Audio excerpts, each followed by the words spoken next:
పెళ్లి కాదులే, నా అక్క కాదులే, నా అమ్మ కాదులే, నా తోబుట్టువు కాదులే అని మౌనంగా ఉందమ్మా. వద్దు, చాలు. ఇప్పటి వరకు మనం మౌనంగా ఉన్నది చాలు. పిల్లిని కూడా రూమ్లో పెట్టి కొడుతూ ఉంటుంది, ఏదో ఒక క్షణాన పెద్ద పులి అవుతుంది. అలాగే మనం కూడా విరుచుకుపడదాం, ఈ దౌర్జన్యాన్ని ఖండిద్దాం.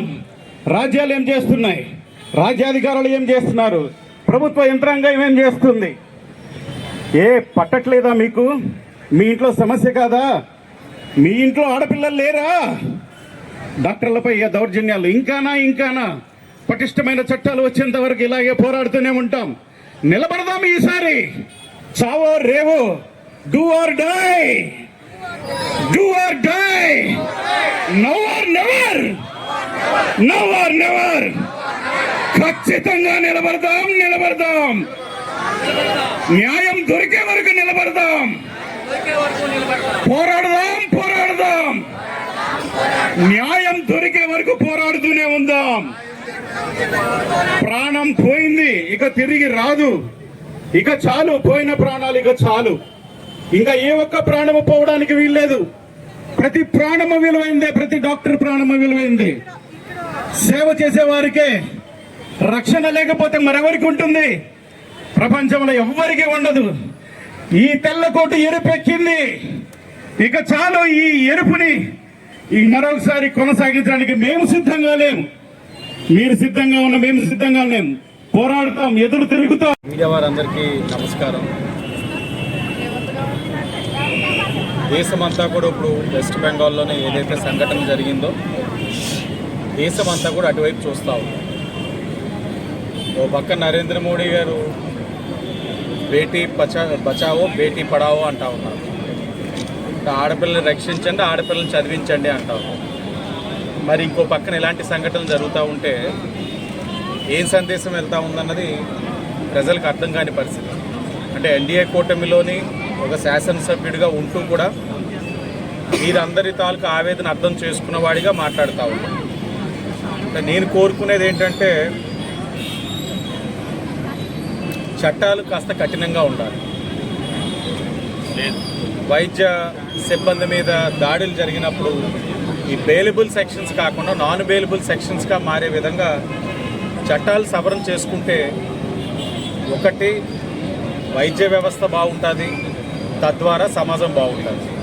ఇప్పుడు డాక్టర్స్ అందరూ కూడా ఒక అభద్రతా భావంతో నైట్ షిఫ్ట్స్ ఎందుకు ఇలాంటి సంఘటనలు జరుగుతూ ఉన్నాయని ఆలోచించి రాకపోతే ప్రజల పరిస్థితి ఏం చేస్తారు?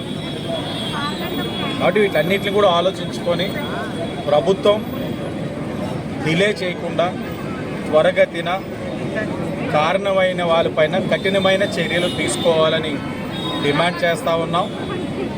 అలాగే ఈ యొక్క మెడికల్ వ్యవస్థ, వైద్య వ్యవస్థ పైన భవిష్యత్తులో కూడా వాళ్ళకి ధైర్యం నింపే విధంగా చట్టాలను కూడా సవరణ చేయాల్సిన అవసరం ఉంది. ఆ బాధ్యత కూడా ప్రభుత్వాలు తీసుకోవాలని డిమాండ్ చేస్తా ఉన్నాం. Okay sir.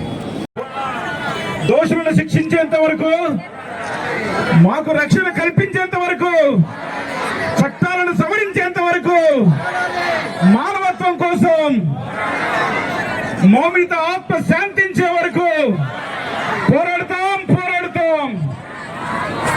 న్యాయం కోసం పోరాడతాం.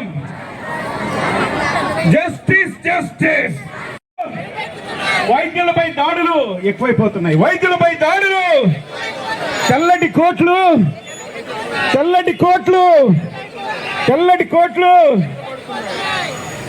రక్షణ లేని రాజ్యం, గౌరవం లేని రాజ్యం, ప్రాథమిక హక్కులు లేని రాజ్యం, కీచకులుండే రాజ్యం, రౌడీలుండే రాజ్యం, స్వాతంత్రం లేని రాజ్యం, సమానత్వం లేని రాజ్యం, రక్షణ లేని రాజ్యం,